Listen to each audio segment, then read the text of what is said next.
Want to get your KD up? Want to get more kills? Just want to become a better Call of Duty player? Well, if you guys do the settings I'm about to mention on this video, I can 100% guarantee your game will be improved a lot.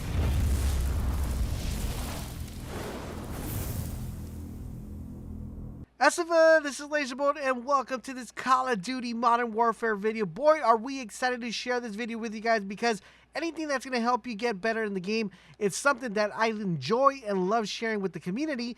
And today I'm going to share with you guys a couple of settings that you might have not tweaked, or you might have not changed, or you might have just passed by and not noticed that you needed to change them. And I can guarantee you guys, if you guys make these changes, 100% this is going to improve your overall game experience. And it's going to get your KD, it's going to get your kills up, and you're just going to become an all-around better player. Now, before we dive into the settings, I do want to remind you guys about our giveaway. We're giving away 4 free copies of Call of Duty Modern Warfare for the system of your choice. To enter and participate, it is super easy. All you got to do is click the link down below where it says Join Bolt Nation, and you guys will be automatically entered. All right, so now let's go over these settings. We're going to go over control, general, and audio, and all of this is just going to make you a all-around better player, because each adjustment that we do to the specific area is just going to enhance your playstyle. So let's start off with button layout presets. So we have default, we have tactical, lefty, and we have a bunch of them, but the ones I want to recommend is bumper jumper, tactical, and default. So default's going to be your standard regular layout. Now tactical, I'm going to recommend that if you guys like drop shotting, this is going to make drop shotting a lot easier for you guys. So you feel like you're not being able to do that with default, and you feel that you're taking your hand away from the joystick too much, then tactical will be a better option for you if you want to drop shot. Now if you guys are like me and like jumping and shooting at the same time, then I am going to recommend bumper jumper. This is going to make it a lot easier for you guys to pull that off. Now I personally own an Elite controller, and I have a custom controller, so my settings are going to be a little bit different, and I'll explain how settings change dependent on the controller that you have.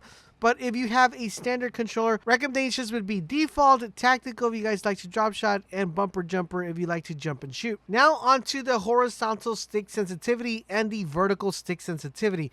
Here are the recommendations I have for you guys. For me personally, I run a 4 horizontal and a 6 vertical. The reason I run these is because the controller I currently use allows me to change the values within a separate application for my controller. That is the reason why I run these. Now, the main one here you want to work on, and the one I want to recommend, you want to make sure you adjust your vertical sensitivity. This is going to allow you to turn around a lot quicker. It's going to allow you to target different enemies. So if you're trying to adjust this, what I would recommend is go into a private match, put on some bots, and figure out which sensitivity works for you, because for some people 3 is amazing, for some people 8, 12 is amazing. So that's all going to be based on your criteria. And if you have a custom controller and you're able to adjust the settings, I don't want to give you guys predefined settings for these ones, because that's all going to be personal preference. But what I could tell you is start with the vertical stick sensitivity first. Make sure that you're able to swivel back and forth, you're able to spin real fast, you're able to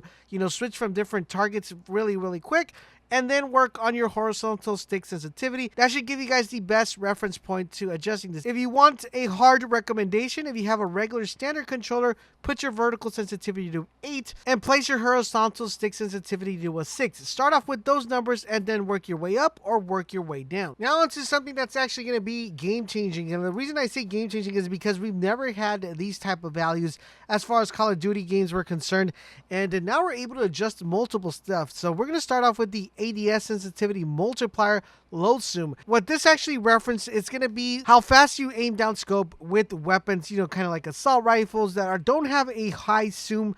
And the way I want to recommend this is definitely put this to a 0.8. I feel that that's the best one we have at currently right now. I tried 0.85, I tried 0.9.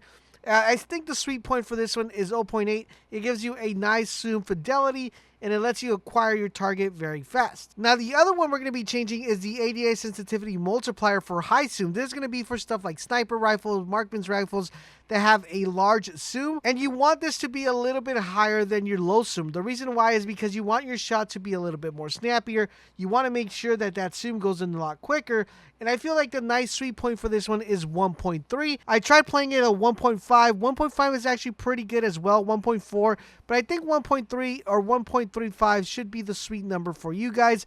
Test it out and let me know what you guys think. Now let's talk about the aim response curve. Now there are multiple people with multiple opinions on this. Some people say standard is better. Some people say linear is better. Some people say dynamic is better. I'm going to tell you guys, I've been playing Call of Duty for a while now, and I can tell you, I know exactly how standard feels. I know how linear feels, and I know how dynamic feels. And now I can tell you guys what's actually going to improve your KD and what's going to improve your aim and what's going to get you more kills out of these three. Let me just explain what they are so you guys can get a better reference point. So standard, if you played Call of Duty games, that is what you've known. That is what you've become accustomed to. If you've never tried linear and you've never tried dynamic, I also could tell you guys what you're going to be feeling.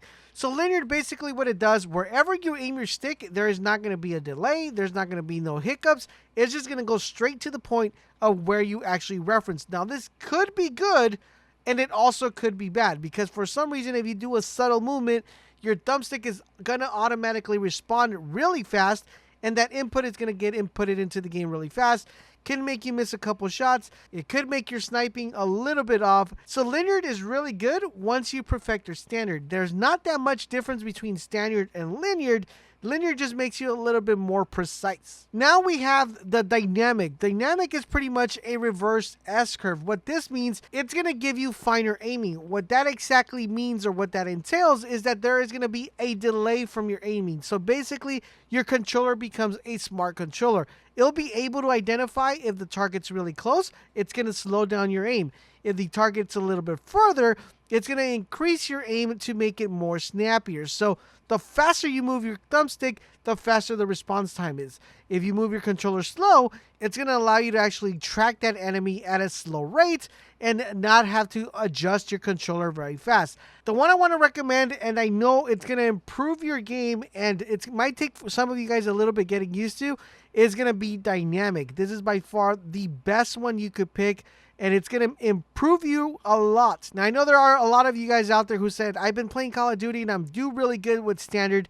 If you do good with standard, with dynamic, you guys are going to be a monster. Now, some of you guys might take you a little bit longer to get used to, but trust me when I tell you guys, once you get used to it, you're not going to want to go back to standard. Now, on to the next one, which is controller vibration. Make sure you disable that, leave that off. I know a lot of people forget to disable this, so make sure you disable it. It's going to make your aim a lot better. All right, so now on to the aim assist. Now for aim assist, we have disabled, standard, precision, and focusing. Out of these two, the only two I want to mention is standard. Keep standard if you play with ARs, SMGs. If you play with a sniper, move it over to precision. That is the recommendation here for the aim assist. That is the only thing you have to worry about. If you use any other weapon that's not a sniper, keep it on standard. If you use a sniper and want to become godly with a sniper, precision is the way to go here. It's going to allow you to get that aim assist a little bit snappier when you're aiming down scope with a sniper if you're running precision.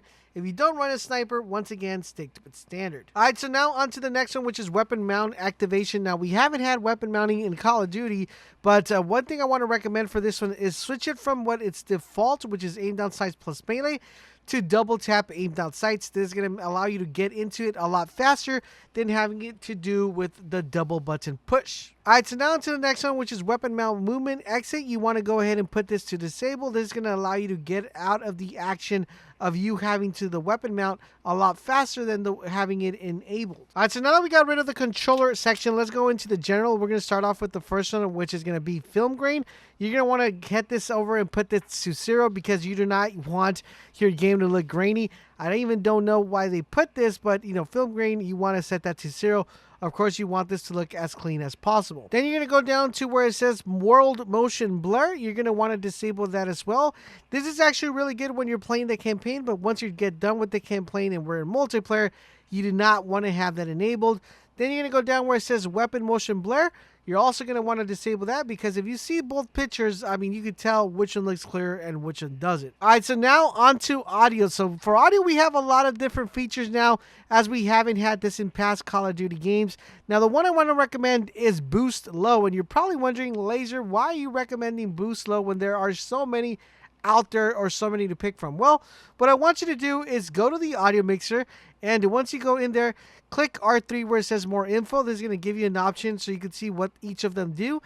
And just play all of them. And you're going to notice that boost low is going to allow you to hear footsteps a lot better than any of the ones that we have available. Boost high is actually pretty good, but it doesn't filter out too much the footsteps. Boost low actually makes the footsteps be sounded very clear so you can know where enemies are coming. And I can guarantee you just by changing this, you should get at least 2 to 3 more kills. The next thing I want you to do is go to the master volume. You're going to want to set this to 60. Set your music volume all the way to 60 as well. Set your dialogue to 70. And crank up your effect volume all the way to 100%. This is going to allow you to hear everything that's happening within the map and not have to worry about other stuff overwhelming the sound quality and like grenades are being thrown or being able to hear footsteps. And now that you guys changed all that, I can guarantee you guys you should be getting 3 to 4 more kills than you prior were before actually doing any of these settings.